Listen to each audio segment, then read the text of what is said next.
Welcome to the Morning Blitz with John Abraham, Captain Cool, and the Bandiman Bailey Lowery. Call into the Neighbors Wealth Management Hotline now, 256-576-4977. That's 256-576-4977. Now, here's Captain Cool. Hello and welcome in to a Madhouse Monday here in No Man's Land. John Abraham, Captain Cool, alongside the Bandiman Bailey Lowery. Hey, here on the Morning Blitz for the first show of the week. Bandy, I am excited to get into all of the stuff we got to roll into. There's NFL news, there's college basketball news, of course, March Madness right around the corner. We're really getting into the tournaments for the conferences. And the first thing we're going to hop into is going to be a little bit about Alabama basketball. But not just Alabama basketball. We're talking Auburn basketball on top of that, as both of these teams get a bye in that SEC tournament. And to help us talk about this and more is one Mr. Drew DeArmond from Talkin' Ball 729, presented by Mercury Motors in Alumni Hall. Drew, how are you doing today on a Madhouse Monday?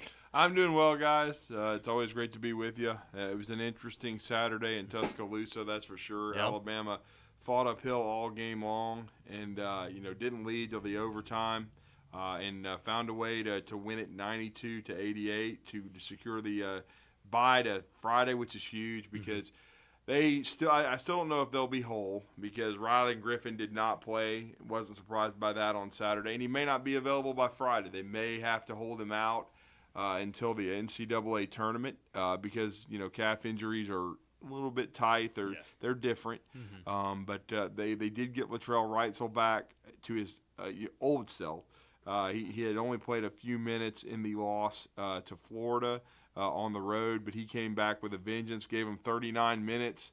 I don't think ideally they wanted to play him that many, but they had to. I mean, they were losing the basketball game. That outside shooting was good. Yeah, he's the best three-point shooter in the SEC. He has not missed a free throw all year, 100% from the line, and he made some crucial plays in that overtime. A great alley-oop, great read to Nick Pringle, and then a really nice drive, too, because he's kind of underrated. People think he's just a spot-up shooter. He's really not. He's just a really good guard. And so them having him back is huge. Now, they didn't get any help from the Vomits, who gagged against Kentucky. And Kentucky ends up with the 2 seed. And so Alabama would have been the 2. But sometimes things work out because I know there's a potential to play a really tough Florida team who threw up all over themselves in Nashville and choked away a big lead and lost to the Commodores. But they split with Alabama, and yet Kentucky will potentially get Texas A&M, and that may be a good thing for Alabama because A&M is red hot right now. They've won 3 in a row. They just eviscerated Ole Miss on the road by nearly 30, and they play them in a rematch in Nashville on a neutral floor. I would definitely favor A&M there. And then that game with Kentucky is fascinating because Calipari has never hid his disdain for conference tournaments. He doesn't like them. How motivated will Kentucky be? A lot of people are going to pick Kentucky to win the tournament, and if they won it, I wouldn't be surprised. I mean, they're very talented. No, they're not my pick. My pick is the Auburn Tigers because I think Auburn is hitting on all cylinders. They destroyed Georgia 92-78. And they've got everybody back. Jalen Williams is now healthy. Denver Jones is settling in. Chaney Johnson, their 2 transfers. And then they've already got Jonai Broome. And you get Jalen Williams back, who I still think is the most underrated player in the SEC. I just like Auburn's draw. Yeah. I mean, I think now South Carolina's not easy, but they already whacked South Carolina once in Auburn. And then, they would have Tennessee, but I still think they match up well with Tennessee. The game was just an absolute war the first time, and it'll be on a neutral floor. And so I like Auburn's chances. And then if they get to the finals, and I've got them playing Kentucky because, Alabama hadn't had too much luck lately with the Wildcats. If they get a chance to play them, they'd have to beat a team potentially like Florida, and then Kentucky'd have to beat A&M. But right now Kentucky's playing at a very high level, so I think a Kentucky-Auburn final would be great television, great basketball drama, and I would pick Auburn, and then I think Auburn's got a chance to be a 4 seed. I think if Alabama can win a game, they've got a chance to be a 4, no worse than a 5. I think the reason A&M is my sleeper is because my sneaky pick is Auburn. The obvious one would be Kentucky, but I'm going with my sneaky pick Auburn. But the sleeper for me is A&M because they've got to win to get in. To me, they got to get at least to Sunday, and they're playing with a desperation right now. They were supposed to be, a top 4 or 5 team in the SEC by a lot of people. No. Yeah, they were inconsistent all year. It was like a roller coaster. But Buzz Williams always seems to figure things out. He started to figure it out. If they can beat Kentucky, they're going to be very dangerous going into Friday and then, in Saturday as well. Because if you think about it, they're going to have to play on Thursday. They're playing Ole Miss, but then you play Kentucky on Friday. If you beat Kentucky, then you're going to be staring at Alabama. And Alabama whacked Texas A&M, but still, A&M's very physical. That's kind of, and I thought Alabama honestly played one of their better games of the year when they beat them 100-75 with the physicality A&M plays with. So that would be a very intriguing matchup. Now, if you're Alabama, if I'm Alabama, I would rather play A&M just simply because of Kentucky's talent. Yeah. And then the Tide would have a chance to get a decent chance. I'm not saying locked up. They would have a decent to good chance to get to the finals. But again, Texas A&M's dangerous, and I just think, to me, based upon how they're playing, winning 3 in a row, getting to Nashville, I think they're probably the most dangerous. Arkansas, that have to win 5 in 5 days. I saw them play Alabama. They're playing a lot better. I don't see them winning 5 in 5 days. That's way too tough to do. They might get a dub. I think they could probably get a dub over Vandy in that rematch because there's not going to be many people in Nashville turning out for Vandy. They're not expecting much out of them. They're not going to have much home court advantage.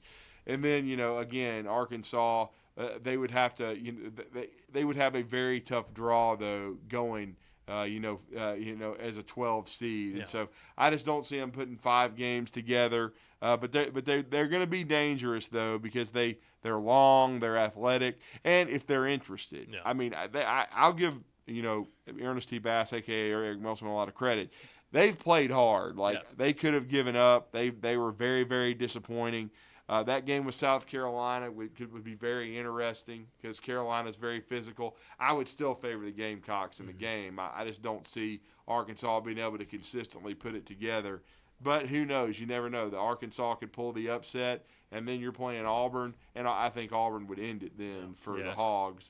And deep down, I think Auburn would, even though they beat the Carolina by 30, they wouldn't mind seeing Arkansas. Yeah, because it'd be somebody that they also whacked big and they match up well. Yeah, coming off of 2 tough games too. 2 games in 2 days, and you play Arkansas, and then you hopefully whack them, and then you get to Saturday, and then you potentially play Tennessee. So that would be an extremely high-level game. But it's a very intriguing SEC tournament, and I think both Alabama and Auburn have a chance to win it. I give Auburn a better chance, and they're actually my pick. I just think they got a little bit more balance. They got a little bit more inside and around the rim.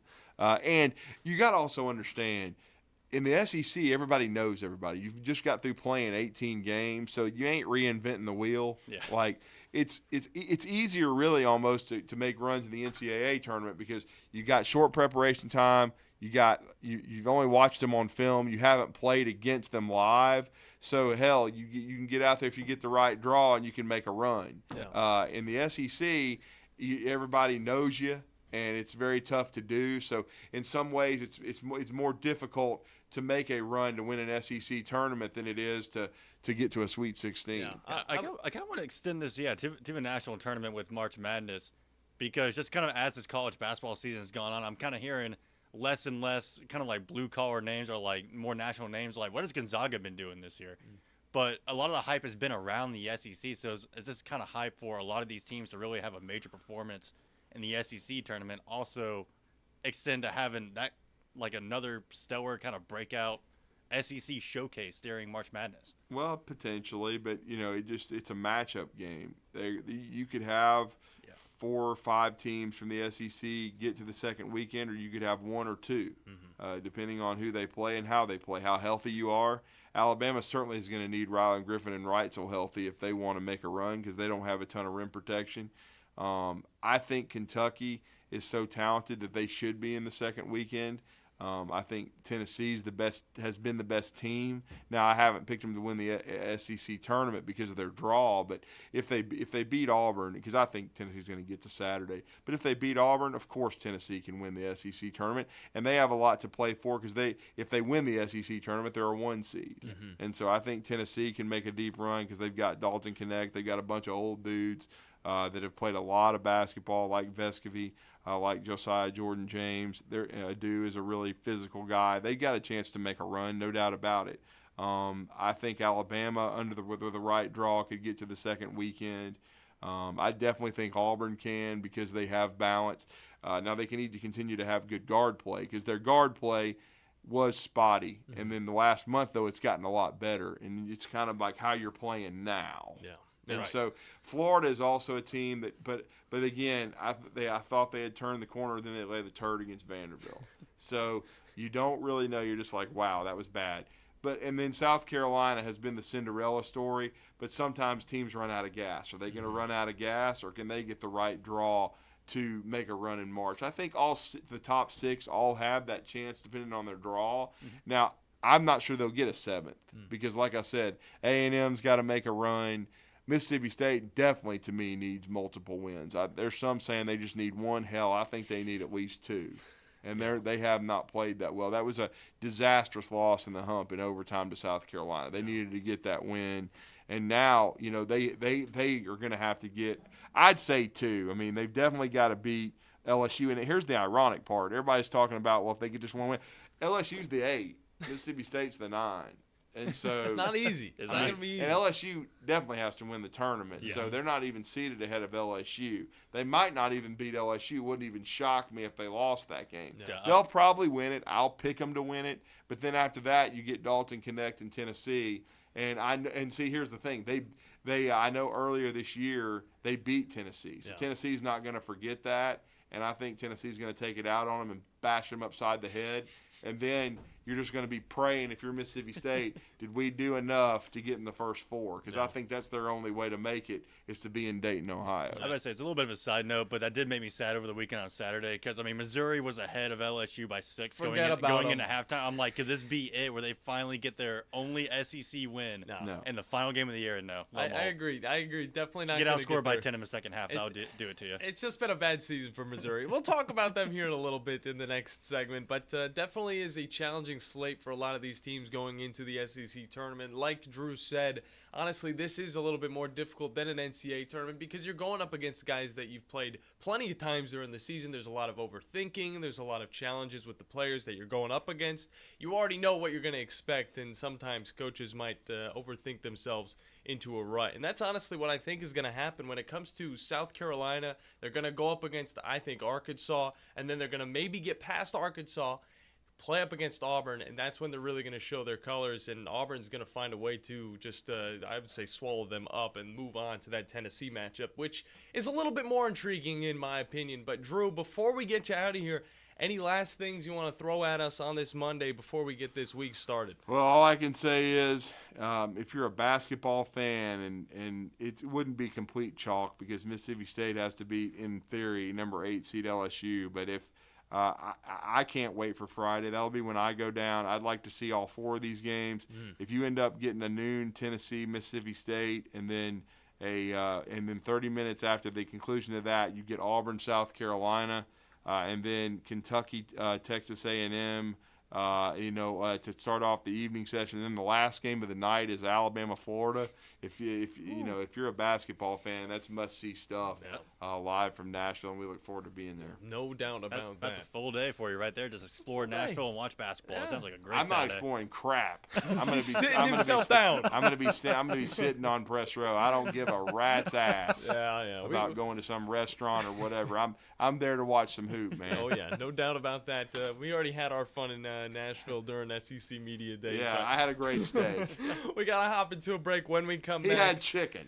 I did. Chicken sandwich for the win. That's just the type of person I am. But when we come back, we're going to get into a little bit of UAH men's basketball as well as some women's basketball in the SEC coming up on the Morning Blitz on 97.7 ESPN, The Zone.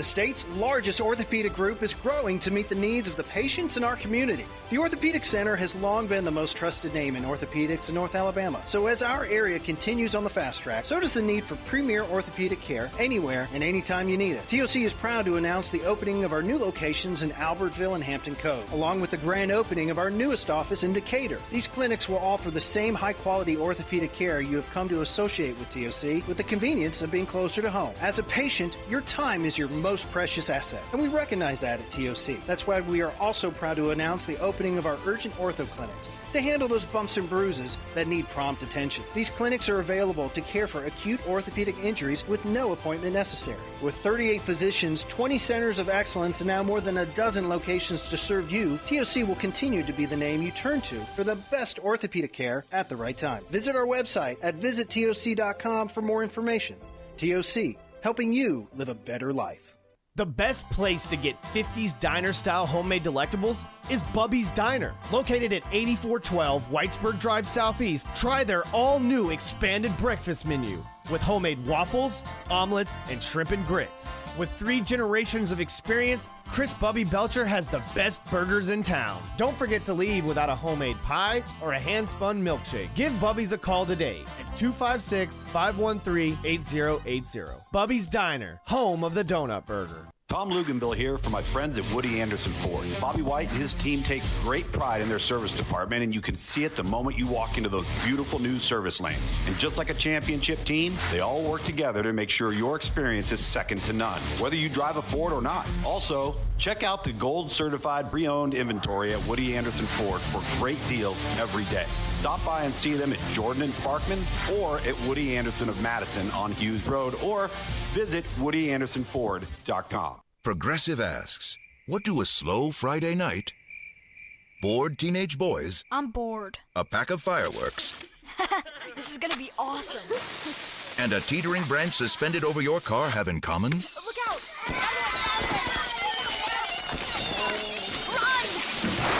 They can quickly wreak havoc on your slow Friday night. Uh-oh. Bundle your home and auto with Progressive for great savings and round-the-clock protection. Progressive Casualty Insurance Company, affiliates, and other insurers. Not available in all states or situations. The kitchen is the heart of any home. It's where the family gathers. It's where kids discover old recipes and make them their own. Just starting out, or just now getting started on the dream kitchen you've always wanted?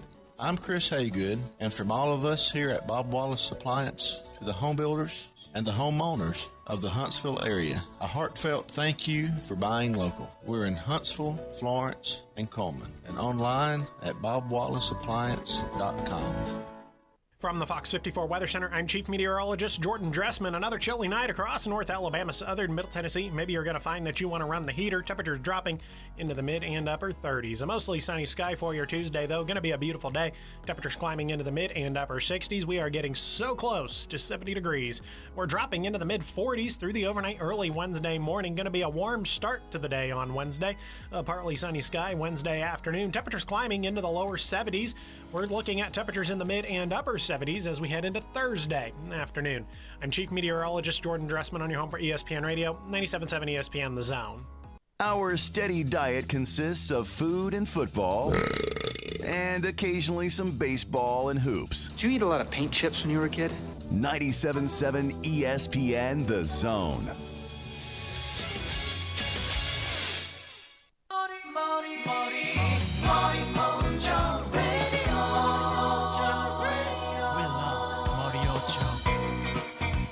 Hello, welcome back in to the Morning Blitz. John Abraham, Captain Cool, alongside the Bandiman, Bailey Lowery. I just want to put you in a good mood. Oh, it does. Every single week, Bandy. I'm glad you throw that one at us. And I'm glad you guys can join us for this episode of the Morning Blitz, because we got some fun stuff to get into. Yeah, like, you know what put me in a good mood this weekend? What will put you in a good mood, Bandy? UAH Athletics. Oh, I was actually going to get right into that right off the bat. I agree. UAH did a very good job, and I'd just like to give them a few claps, because what a run from the Chargers getting past that Lee squad. 5 overtimes. Yes, 5. Bring me a measure. Because I want to take you through it. Yeah, take me through it, because you were listening the entire time. Not the entire time. The most of the time. Because I will admit, I was getting, like, my day was winding down. Mm-hmm. We were getting all this done. I was getting score update alerts for UAH from the side, and it's like, okay, they're going to the fourth quarter. Looks good. We're going into overtime against Lee. Yeah. All right. Let's tie it up Let's in the do last this. second. Let's do it. Let's do this. Hey, conference semifinals. Let's get it going in overtime. See the score again. Double overtime. Oh, okay. Things are getting intense. Yep. Triple overtime. I immediately stop what I'm doing. Yep. I would do and too. immediately turn on the game. I'm like, I need to hear the rest of this for sure. And for one, Scott was the hex. We were talking about it on Talking Ball this morning. The whole in joke is that Drew's not allowed at UAH games, thanks to Coach Schulman. Yeah, yeah. But last night it sounded like it was Scott, because whatever he said but they needed to do was happening, and lo and behold, the score kept going up. Nice. It hits quadruple overtime. We are in it for the long haul. Give me another one. Give me another. Corner bucket lips out. The way Steve described it was perfect, just halfway in the basket. Like the most a ball can be before it actually comes out of the rim. Yeah. He described it perfectly. And now we're in 5 overtimes. UAH able to get the victory. Pulls out the victory in the longest GSE conference tournament game ever. And the highest scoring one is too. We breaking records. 115 to 109. Huntsville was able to hold off the Lee Flames. They go on to the championship game. It's a little back and forth. They're going up against a really good West Georgia basketball team. I just want to let you know this team. Yeah, they took it out on UAH earlier in the season, but a lot closer of a matchup. Both teams were a little bit worn down from the tough slate that they had going into this game, but West Georgia did get the win, 75-69. UAH though, honorable little run that they had in this tournament. Nobody really expected them to get too close with Lee, especially after they just played only a few weeks ago. Both of these teams kind of know each other and how they're going to be playing, but UAH able to surprise and get into that championship and nearly get the dub, but we're just a little bit behind West Georgia that entire time. It was a good slate of the GSC tournament or championships, what they call them, and looking forward to seeing what UAH can do moving forward. But Bandy, another team that surprised us in more than one ways. One of them didn't. Now, one of them didn't surprise us, okay? You talking about UAH softball? No, I'm getting into women's. No. We're not going down the whole slate of UAH. I'm talking about women's basketball over in the SEC tournament. No. I know where exactly this is going. So we talked with one Mr. Ryan Sylvia about this Tennessee Volunteers ladies basketball team, and they were able to do a pretty good job at going up against South Carolina. And we were wondering which team would beat this South Carolina Gamecocks girls team, and Tennessee was nearly there. Nearly there. Bandy, I cannot preface this enough. This was the most obnoxious way for a basketball game to end. And of course it's going to come from a women's game. Not trying to throw any hate towards that, but it was just, you watch the type of play that's going down. We get 2 free throws from, I believe it's K.O. Wynn, number 5 for this Lady Vols team. She just yeets them. Neither of them go in. I'm thinking, what was that? The game, you guys are up by 2 points. Just make one of them, and then you'll at least have a chance to, stay tied going into an overtime possibly. But no, this girl just yeets them into the bucket. They bounce right out. And then there's a foul drawn, and then there's still like a few seconds left on the clock. It's thrown in, and Camila Cordoso gets the ball. Nobody is on her. Because why not? We had one girl in the middle. She was like, I'm going to determine which way I want to go. This girl's wide open. She backs up for the 3-point shot. She shoots it. She dunks it. She makes it. Sinks it. For the win. Nobody guarding her. And guess what, Bandy? What? This is a top-tier player. Top scorer on the team. It was her first 3-point shot ever. Ever? To go in. They say of all, like, they make it out like it's of all time. It's her first 3-point shot ever. No. It's probably her first three-pointer, on this Tennessee or this South Carolina squad. But yeah, it's her first one ever on the South Carolina squad. She was the leading scorer. Now, I'm not gonna lie. When you brought up South Carolina women's basketball, I thought you were gonna go somewhere else. Yeah. With this story, kind of like what happened with them this weekend. Oh, you talking about the championship game? Yeah, against LSU. Look, I wanted to slowly get into that one, Bandy, because I know that it was a straight-out brawl on the court in Greenville. But I did want to talk about the Tennessee Volunteers team because they did a really good job getting close, almost beating this team that is undefeated on the season. They have a cajillion game win streak right now. I believe it's actually just 32 as they lost their last game of the season last year, and it was the only loss of their season. So this team is just ridiculous. But yeah, they come out here, have a close game, and then South Carolina goes on to the championship game against LSU, and then it is what would they say, like O-block on the court? There's a lot of punches thrown, a lot of people flying, a lot of bodies getting pulled, a lot of hair getting thrown around too. I don't know. Yeah, because what happened, like with about roughly a little over 2 minutes left in the fourth, South Carolina gets a steal, girl gets fouled, a lot of tripping back and forth, and then lo and behold, South Carolina player just comes in and just hardcore shoulder checks Angel Reese to the ground, and then that's when all hell breaks loose. I mean, of course it's gonna happen. Of course it's going to happen. Look, I'm watching it right now. It just popped up on the screen. Yeah. And I didn't really understand it at first because, again, it's like, this is a undefeated South Carolina team. You're close to beating them. Things are getting chirpy at the end. I thought, okay, kind of makes sense. Like, this is when a lot of stuff gets heated in basketball. Yeah.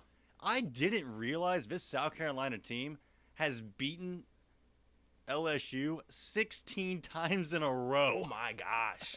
It just shows you how good this South Carolina team is. Every single year, they're just throwing out like, we don't need it. We don't need to lose that, This makes a little more sense. Okay, so what I thought was just kind of like a standard, like chirping back and forth, turned to a fight. Okay, this is more Alabama, Tennessee kind of stuff. Yeah. This is a big brother. This makes more sense. It's a big brother playing up against his youngest brother, pushing him around. I guess in this case, big sister. Yeah, it was something like that. Yeah, but 32-0, South Carolina is at the end of the season. They beat an LSU Tigers team that was 28-5, 79-72. So it was a close game, but again, South Carolina had a little bit of an easier time compared to that Tennessee Volunteers team that almost surprised them.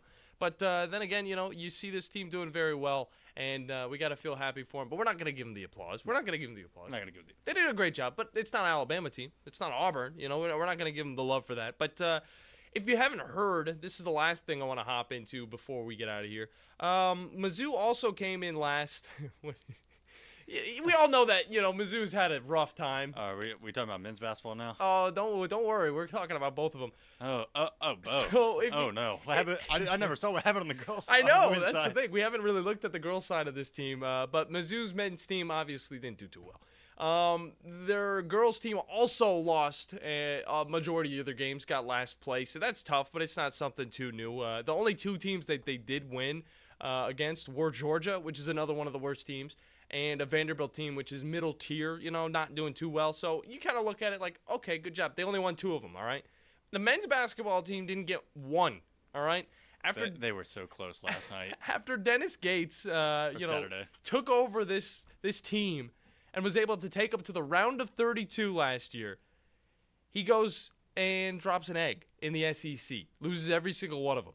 And, I can understand it to an extent. Where's he going to go from now? I think that Missouri's obviously going to have to keep him for another year, see how he goes, see how he develops some of these players. But I can understand why this team did have such a drop-off when you look at the guys that are leaving. You lose guys like Huntsville native Kobe Brown. He's off to the NBA.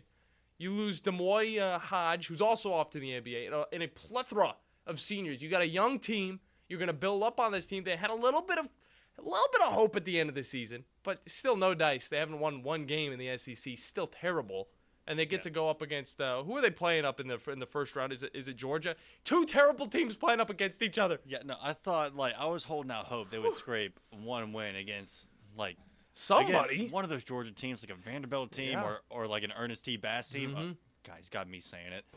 This Arkansas team, but just scrape them by like a home win against one of those guys. But, well, maybe next year. Dennis Gates has got a lot. I'm not even a Missouri fan. I just wanted to see one. I just wanted to see one win. Of course, I was holding out hope for one. I think they sold their basketball soul for the football team, so they could have a chance at actually doing well. Hey, we got the chance in that 12-team playoff next year. The thing that's crazy is Dennis Gates, although he had an amazing season with this Missouri team last season, overall he's sitting at a 33-33 record.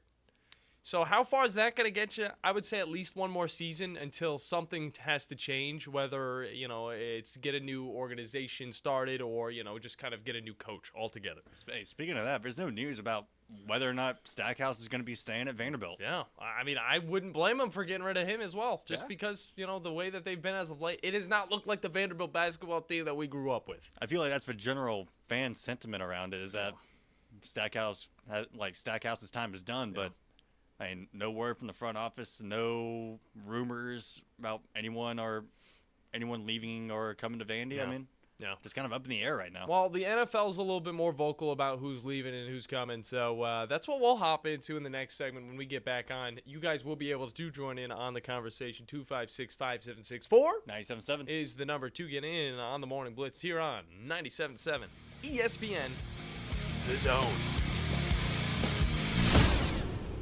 This is Brent Musburger's VSiN Action Update on 97.7 ESPN The Zone. Unlike other credit cards that decline sports betting transactions or treat them as a cash advance, the G-Bank Visa Signature Card can load directly to your favorite sportsbook apps. G.bank/VSiN.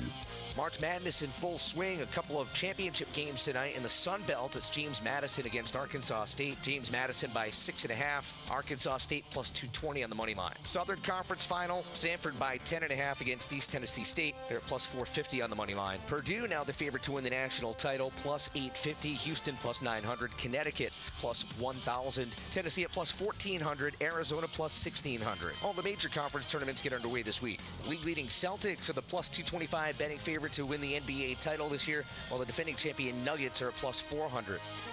Get the latest lines and more at vsin.com. Specializing in simple and affordable rentals, McCurry Van and Car Rental can make sure you have just the right vehicle for your next family vacation, weekend getaway, or if you just need transportation while your vehicle is being repaired. McCurry carries Ford Transit vans and Mercedes Sprinter vans, trucks and work vans, and more. And they offer discounted rental rates for long-term rentals. Now with 4 locations: Athens, Muscle Shoals, Coleman, and Huntsville. Log on McCurryRentals.com to make your reservation now. That's McCurryRentals.com. Next time you're online looking for landscaping inspiration, open Instagram and check out Southern Gent Landscaping. They can help make your yard your dream outdoor oasis. Southern Gent Landscaping can handle it all, from landscape maintenance and installation to irrigation and hardscapes, even AstroTurf. Turn your yard into a landscape you'll be proud to show off. Call Southern Gent Landscaping at 256-509-6088. 509-6088. Southern Gent Landscaping. Professional landscaping performed with satisfaction guaranteed. AL cert number 21014. Are those high utility bills driving you crazy this time of year? If they are, Talent Heating and Air has the special for you. That's right. We're going to run a $49 spring checkup on your system. We're going to come out, we're going to check those heat kits, make sure that everything was working through the winter right, and then we're going to also make sure your Freon's good, make sure that you're ready for the summertime. How important is that to be done this time of year? It's really the most important time of the year. We can avoid safety concerns caused by wintertime use, and then we can also make sure that you're ready for the summertime. And to get ready for the summertime, you just got to call 256-503-4490. Or you can find them online at talenthvac.com. That's Talent Heating and Air. One more time, 256-503-4490. Talent Heating and Air. Let them save you money. Gunner's Landing is one of the Tennessee Valley's finest golf experiences. Just 35 minutes from downtown Huntsville, Gunner's Landing's 18-hole championship Jewel is open to the public 7 days a week. Located in the foothills of the Appalachian Mountains, Gunner's Landing offers you a golf experience like no other. With beautiful Lake Gunnersville views throughout the round, Gunner's Landing is golf the way nature intended. Gunner's Landing's club repair shop offers a full range of services, including re-gripping and adjusting the lofts and lies of your clubs, even putters. Since the work is done in-house, your clubs will be returned to you in a timely manner. Unmatched in the North Alabama area, it is Gunner's Landing. Schedule your tee time today at gunnerslanding.com. That's gunnerslanding.com. From the Fox 54 Weather Center, I'm Chief Meteorologist Jordan Dressman. Another chilly night across North Alabama, southern Middle Tennessee. Maybe you're going to find that you want to run the heater. Temperatures dropping into the mid and upper 30s. A mostly sunny sky for your Tuesday, though. Going to be a beautiful day. Temperatures climbing into the mid and upper 60s. We are getting so close to 70 degrees. We're dropping into the mid 40s through the overnight early Wednesday morning. Going to be a warm start to the day on Wednesday. A partly sunny sky Wednesday afternoon. Temperatures climbing into the lower 70s. We're looking at temperatures in the mid and upper 70s as we head into Thursday afternoon. I'm Chief Meteorologist Jordan Dressman on your home for ESPN Radio, 97.7 ESPN The Zone. Online at 977ESPN.com. Stream them online. Call in. It's an important job, and it's an vital organization. Tweet in and join in. We are 97.7 ESPN The Zone.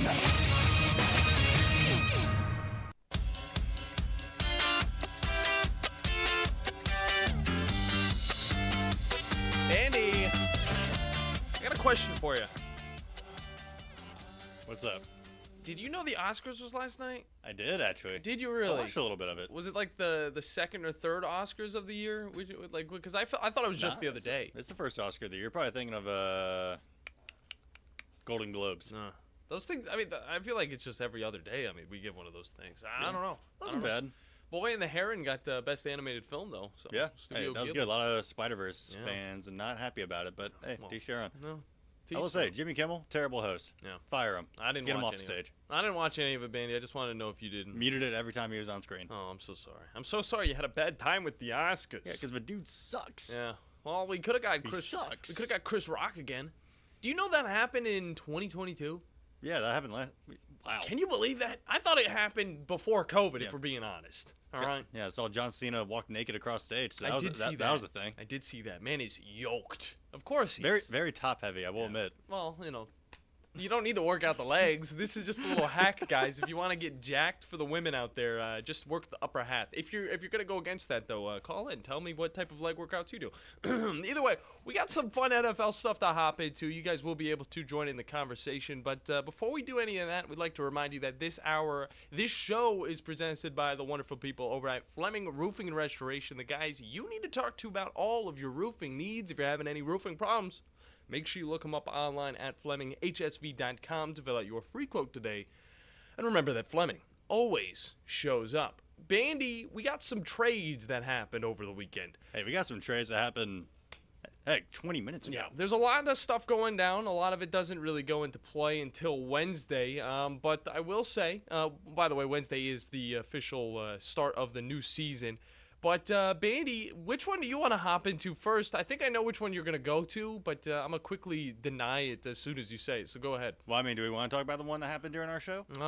I do want to hear which one happened during our show. What was it? So apparently T. Higgins has requested a trade. I did see that. Trade as well. So T. Higgins potentially on leave from Cincinnati. Okay, well that's an interesting one. He hasn't really found the productivity that they've been waiting for, even after he got the number that he wanted, number 5. You throw that number on your jersey, you're looking like one of those skilled players that's going to get a lot of love. That just doesn't happen, especially when you got guys like Jamar Chase on that team, Tyler Boyd, people that are really going to take those receptions away. And that's the one problem with a lot of these squads that have very, very strong wide receiver cores. It's hard to get it to all the guys that are talented. So one of those dudes with a little bit of an ego, he wants to get on somewhere and be a star, is going to, of course, want out. That's exactly what T. Higgins is wanting to do. And this is funny because it kind of turns us over to a different conversation about a guy that T. Higgins actually played for at one point. One Mr. Trevor Lawrence for the Jacksonville Jaguars. Bandy, we were talking about this before the show. This Trevor Lawrence and Mac Jones getting together for this duo on the Jaguars squad. Mac Jones, he's done in New England. His career, on the other hand, is not done just yet.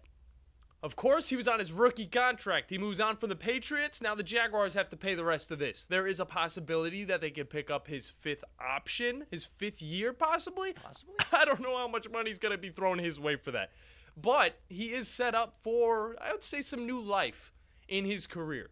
He did not find success for the Patriots team, and that's because of all the drama focused around the coach. They were focused on how we can be back to what we were with Tom Brady. They forgot that they didn't have Tom Brady anymore. Yeah. They had Mac Jones instead. They developed him in his first year because they were like, new rookie quarterback, this is going to be great. After that, they kind of forgot about Mac Jones. They started focusing on the other aspects of the team, which left that offense a little bit on the bad side. Also, no wide receivers for that team. On top of that, your best skill player is Ramondre Stevenson. Yeah. He's not getting enough looks. So, I mean, they were lacking firepower, too. So what do we get now? A team that looks like it's totally on the reset. And I think Coach Mayo is going to do a great job with that. It's going to take time. The Jaguars, on the other hand, are set up to have a pretty interesting season. Of course, they've got 2 starting quarterbacks, I would say now. At least 2 quarterbacks with veteran presence. So you get, Trevor Lawrence, injury-prone man. You throw him on the field for a few games. If he gets injured, you throw in Mac Jones on a low contract. Mac Jones plays well, and then you get Trevor Lawrence back. You put Trevor Lawrence back in. And then you kind of flip him back in and out. There is a possibility that Mac Jones might be the cheaper option moving forward. They might not want to pick up that next option for this Trevor Lawrence because of the injuries that he's had and the lack of productivity, even though he's been taking the team to the playoffs. He's been getting close, at least. They might want to rock with a guy like Mac Jones, although I don't think that's going to be the case. Trevor Lawrence is looking like a little bit more of a talented, multi-use quarterback, and Mac Jones still has a lot of firepower, and some of the percentages do lean his way. So, what do we get in Jacksonville? We get a little bit of a QB duo. Yep. Not too bad, though. Not too bad. I'm looking very much forward to seeing how this whole thing pans out. But the one thing that is a little bit more interesting, I would say, is Baker Mayfield getting paid in Tampa Bay. Bandy, did you think Baker Mayfield would be a franchise quarterback again? I mean, we kind of saw it coming, didn't we? Yeah, I mean, people were wondering how much they'd be throwing at this guy, but it's the Tampa Bay Buccaneers, Bandy. Yeah, I mean, he showed out during the postseason. Mm-hmm. Kind of secured his spot as the starter in the lineup. Yep. The franchise tag, though. Well, they didn't put a franchise tag on. Not the franchise tag. No, He's just a franchise guy now. I know, when you throw $115 million at him, possibly. I mean, they honestly might as well have put the franchise tag on him. $50 million guaranteed. At that point, you're looking at him like, this is going to be the guy that's going to try and take this team to a Super Bowl. At least that's what the Buccaneers believe. Bandy, this is not the first or the last time they're going to believe this. And it's not the first team to have also believed this with Baker Mayfield. True that. He went to the Browns. We got to see a little bit of productivity. Then he was kind of the plug-and-play guy. A dude that the Buccaneers have been used to for the last 2 decades, maybe even more. Obviously, without including Tom Brady. But at the end of the day, he was also a plug-and-play guy. He would only play a select few seasons, and then he'd be out in retirement. But we're seeing a trend that happens with the Buccaneers where they pick up these veteran quarterbacks, seeing if they can do something for them. Let me list off a few of them, because these are all placeholder quarterbacks. Josh McCown, they had him for a few seasons. Throw him in there, get him out. Mike Glennon, that they actually signed to a pretty good contract, and he didn't do anything. Ryan Fitzpatrick is another one you could throw in there. Plug and play. We all know the memes about him playing on every single team. Josh Johnson could be thrown in there as well. He played on every single team. He started for the Buccaneers, so, we can't really say anything about that. That was back in 2009. But then outside of that, they've tried to pick up guys with early draft picks, and it just hasn't worked. Jameis Winston. Yeah, it worked for a few years, and then he threw a bunch of interceptions, and then it all went downhill. Yep. Josh Freeman. Josh Freeman? If we're wanting to go really far back. Oh, boy, we're reaching into the vault here. Didn't do too well. 2012, he finally had a successful season. The year after that, they gave him a little bit more money. It didn't work out. They got rid of him. They move on, and then that's when all those plug-and-plays have happened. Jameis Winston was in for a little bit, and then they kept going. Finally got Tom Brady, which was amazing. And now they kind of jumped to a guy named Baker Mayfield. They're paying him $115, possibly $1 million for his time, for this team. He's going to make some good green. The real question is he going to be another one of these plug-and-play quarterbacks, or is he going to be the quarterback that this Tampa Bay Buccaneers team has been trying to find for a long time? Again, I'm not talking about the Tom Brady's who play 1 or 2 seasons and then they're out. They did win you a Super Bowl. That's more than any of these other quarterbacks could say. But they want a little bit of assurance with their quarterback. That's why they gave Baker Mayfield this money. He shows a little bit of love towards your team. He's available. He did good. He brought your team to the playoffs. That's amazing. Keep it for another year. See how it goes. That's when we're going to see if this guy's going to be another one of these plug-and-play quarterbacks or if he's going to be a franchise quarterback that he's been waiting to do all his career. I think he's old enough now to be that franchise quarterback. I think he can win games. I think if you get a little bit more talent on this team, I think this team might be pretty talented. Pretty stellar, I would say. But we got to wait and see. And also, what's going to happen when that division beefs up, Bandy? Ooh. What's going to happen there? This team's just barely better than the Saints. Yeah, when it takes a little bit more of it than getting 7 wins to make it to be the division leader. Yeah. I think that's the biggest thing to look at. How many years is that going to take? Honestly, let's all be honest. I'm hoping less than 3. It's going to take a long time though, Bandy. Who's going to do better first? Saints, the Falcons, let's hope, or the Panthers. Please the Falcons. We hope the Falcons, but at the same time, Tampa Bay can succeed for a year or two, and then maybe these other teams can start getting a little bit better, and then Baker Mayfield might be an afterthought. That's just a thought, though. We got to hop into a break. When we get back, NASCAR here on the Morning Blitz on 97.7 ESPN, The Zone. By now, you know about Eagle Masonry and Insulation, and maybe you know that Eagle also does landscaping and dirt work. But how about after paint work? Shower doors, shelving, and mirrors, all taken care of by Eagle, the same Eagle that takes care of all your masonry, insulation, and landscaping needs. Eagle brings the same level of expertise to all these disciplines, and they're ready to provide you with a free quote. The website is the same, insulatewitheagle.com, as is the phone number, 256-755-1556. Give them a call and see what Eagle can do for you. Eagle saves you time. Eagle saves you money. I'm here today with Dr. Tracy Lowery of Veracity Vein Center. Now, how does someone suspect they have vein issues?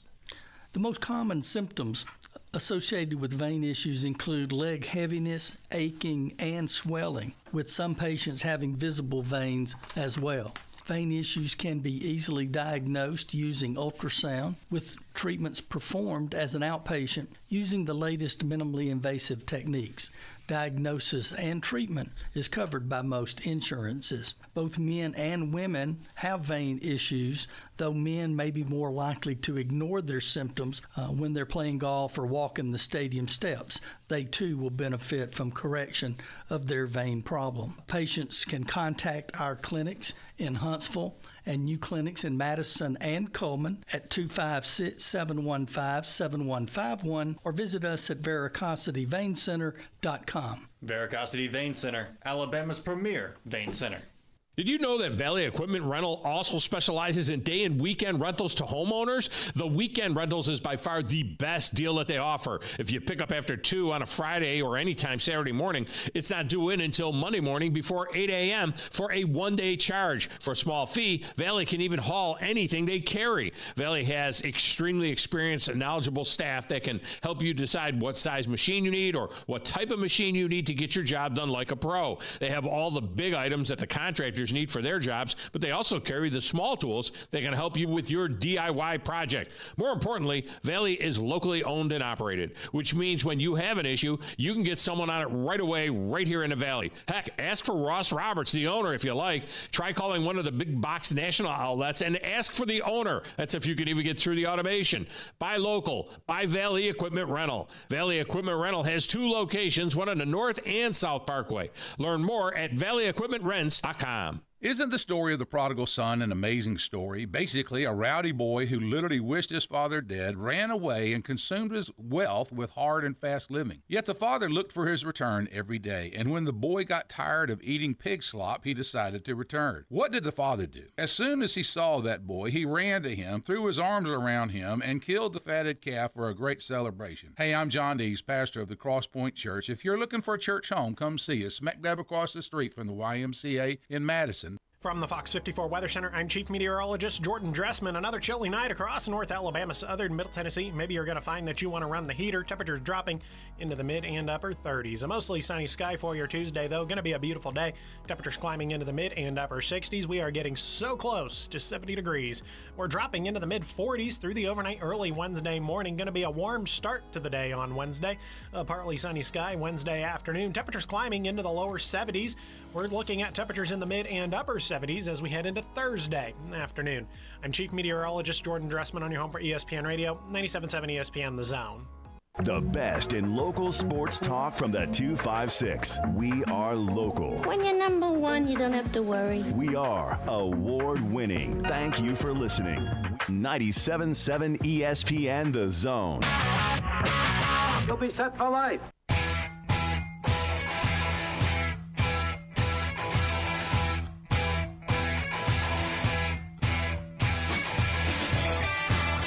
perfect sounder.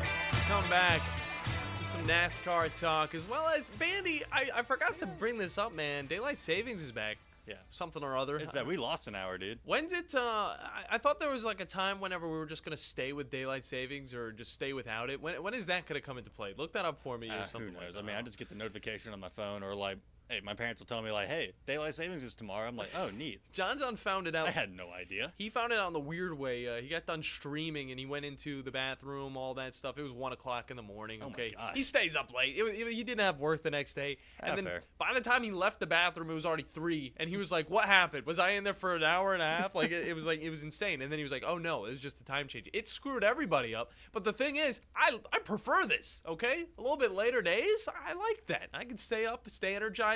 Whenever it gets dark, that's when I get tired. And that's why I didn't like a little bit ago. It was like 5 o'clock. It was already dark. It was just like I'd much rather have this type of time. And I will say we got a little bit of NASCAR yesterday, and it showed because it was always sunny in Phoenix. It's not gonna get dark in Phoenix, especially whenever it's dark here. But we got to see a little bit of racing. Okay, and I'll say this: after the first 2 races of the season, you get 2 pretty good races in the Daytona 500, and then you continue on. You get a little bit of a different track, and then you go to Las Vegas. You get to Phoenix. These tracks that aren't the draft tracks, I will say, are not the entertaining part of NASCAR. And I'm personally going to say that much. I still have a lot of fun watching it, but I don't care for the scattered fields, all right, where there's almost a guy getting, lapped almost every single lap. But it was entertaining. We got a winner in Christopher Bell, which was one of my girlfriend's picks. Number 20. It was his first win of the season, his 7th win in the Cup Series. So big for him, big for that team. But you look over and you're wondering, Bandy, there is still yet to be a Ford in Victory Lane. And we're wondering, going into the season, these Ford cars were supposed to be elite. They were supposed to be the best of the best, a lot faster than everybody else. Okay, yeah, because I'm behind on the NASCAR news. I'm just now kind of getting into it. So so Ford was hyped. Ford was hyped before the season to kind of like make an impact during the NASCAR season. You get a dark horse Mustang, new car style, everything like that. They're going in this season having some of the fastest cars, and they dropped the ball. All right, have yet to win a race. They got close a few times last night. Yesterday they did get close, but it just wasn't there. Toyotas have really been showing out. Okay. For the majority of last race, there were about like 5 Toyotas in the top 10 for a majority of that race. And to really epitomize or whatever the word is. Epitomize. There you go. I was saying it beforehand, Bandy, and I still dropped the ball. We can look at Joey Logano, okay? A guy that's had pole position multiple times this year. He's gotten a few top 10 finishes, but in these bigger these shorter tracks where the drafting is, it's not going to be your friend as much, you can really see these Fords falling behind. And we then got to see it at the end of this race when he got crashed out and he didn't get the finishing yet again. Joey Logano was coming into the season going to be one of the top drivers, and he is near the last spot in the Cup Series because he just has not been able to get it done in any of the stages, in any of the laps. I mean, it's been forever now since he's been leading laps in the Cup Series. So we see that, and we're thinking of all the Fords like, well, where's it all going wrong? And Bandy, I just think it's, Toyotas are faster and they get a little bit more of the clean air. And in NASCAR, you can only talk about a few things: who's going fast, who's going slow, and who's getting wrecked. Okay, that's how I can wrap it all up into a few words. But Christopher Bell, of course, gets the win in Phoenix. And now we get to watch Bristol this upcoming week. A little bit something different, all right? Shorter track, even shorter than Phoenix. A little bit more condensed. Should be interesting. It's still going to be similar, though, to the last 2 races in the way that we're not going to have as many drafting cars. We're going to have a little bit of a scattered field. Okay. But there might be a little bit more wrecks. So if you're like that, you will definitely like this upcoming week. Bandy, before we get you guys out of here, what did you get into this weekend other than, a little bit of softball with the UAH girls baseball team or softball team? A little bit of streaming. I mean, mainly playing and hanging out with my friends. But hey, I did forget to mention, you got discomfort in your legs? I don't, but I might. Remember, first 20 people, free, lucky, golden free screening ticket day at the Huntsville Veracity Vein Center location off South Memorial Parkway. First 20 people to call and get their free screening at 256-715-7151. get a lucky ticket draw. Put that number down. And a golden ticket. So, hey, 256-715-7151. Schedule your free screening Monday, March 18th. Be there at the Huntsville location. Spots are limited, so definitely do that. That was a good way to end out the show. Bandy, for the Blitz boys, we'll be back in 22 hours. We're going to have a great Tipsy Tuesday. Joe Hunk will join us from 104.5 The Zone. Enjoy the rest of the day. Chuck Oliver and the Tom Abraham Show coming up next here on 97.7 ESPN The Zone. The kitchen is the heart of any home. It's where the family gathers. It's where kids discover old recipes and make them their own. Just starting out or just